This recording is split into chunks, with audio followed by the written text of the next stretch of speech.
আসসালামু আলাইকুম, আমি তানিয়া রহমান। আপনাদেরকে স্বাগতম আমার কিচেনে। আজকে আমি রান্না করব পালং শাক দিয়ে মাছের ঝোল তরকারি। আর খেতে খুবই ভালো লাগে পালং শাকের এই তরকারিটা। তো প্রথমে আমি মাছগুলোকে ভেজে নিচ্ছি। তো আমি অনেকগুলো মাছ আগে ভেজে নিয়েছি, সেগুলো আর দেখাইনি। আমি মাছগুলোকে ভালো করে ধুয়ে হলুদ গুঁড়া এবং লবণ দিয়ে মেখে নিয়ে তারপর মাছগুলোকে ভেজে নিয়েছি। তো বাকি মাছগুলোকে এখন আমি ভেজে নিচ্ছি। তো মাছগুলো ভাজা হয়ে গেলে চুলায় আমি আরেকটি পাত্র বসিয়ে দেব। এই তো মাছ ভাজা হয়ে গিয়েছে, এবার চুলায় একটি পাত্র বসিয়ে দিলাম। এবার দিয়ে দেব পরিমাণ মতো তেল। তেলটা দেওয়ার পরে দিয়ে দিলাম পেঁয়াজ কুচি এবং কিছুটা কাঁচামরিচ। কাঁচামরিচটা আমি সামান্য একটু মুখটা কেটে নিয়েছি। কিছুক্ষণ পেঁয়াজটা ভেজে নেওয়ার পরে দিয়ে দিব আদা রসুন বাটা এবং মরিচ বাটা। তো আপনারা এখানে চাইলে মরিচ গুঁড়া দিতে পারেন। তারপর দিয়ে দিয়েছি জিরা বাটা। তো এগুলোকে একটু কষিয়ে নিচ্ছি। তারপর সামান্য কিছুটা পানি দিলাম। এবার দিব হলুদ গুঁড়া এবং ধনিয়া গুঁড়া, তারপর লবণ। এবার এই মশলাটাকে আমি ভালো করে একটু কষিয়ে নিব ঢাকনা দিয়ে ঢেকে।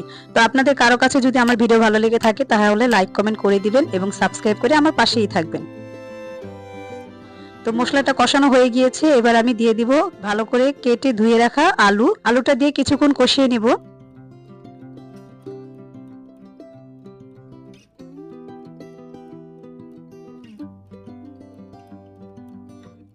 এই তো আলুটা কষানো হয়ে গিয়েছে, এবার দিয়ে দিব পরিমাণ মতো পানি। ঝোলের জন্য যতটুকু পানি প্রয়োজন ততটুকু পানি দিয়ে দিলাম। এবার ঢাকনা দিয়ে ঢেকে দেব পানিটা বলক আসা পর্যন্ত।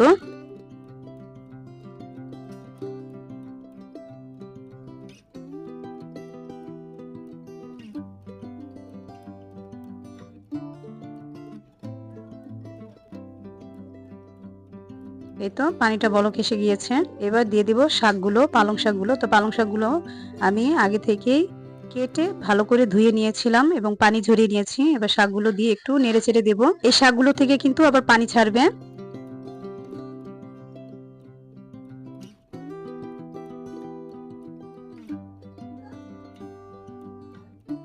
তো এবার ঢাকনা দিয়ে ঢেকে দেবো। এই তো দেখতে পাচ্ছেন কতটা পানি ছেড়ে দিয়েছে শাকগুলো থেকে।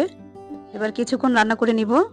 আমার মোবাইলের ক্যামেরাটা বেশ একটা ভালো না, যার কারণে শাকের কালারটা অন্যরকম দেখাচ্ছে, কিন্তু শাকগুলো কিন্তু সবুজ এবং খেতে খুবই ভালো লেগেছে এই তরকারিটা। এই তো এবার এখন মাছগুলো দিয়ে দিলাম। শাকটা যখন মজে গিয়েছে মানে নরম হয়ে গিয়েছে তখন আমি মাছগুলোকে সাজিয়ে দিলাম। এবার দিয়ে দিলাম উপর থেকে কিছুটা ধনিয়া পাতা। এবার ঢাকনা দিয়ে ঢেকে আমি প্রায় 8 থেকে 10 মিনিটের মতো একটু রান্না করে নেব, তারপর চুলা থেকে নামিয়ে নেব। এই তো হয়ে গিয়েছে, দেখতে পাচ্ছেন কেমন লেগেছে তরকারিটা। আপনারা একবার হলো বাসায় ট্রাই করে দেখতে পারেন এভাবে খেয়ে। তো সবাই ভালো থাকবেন। আসসালামু আলাইকুম।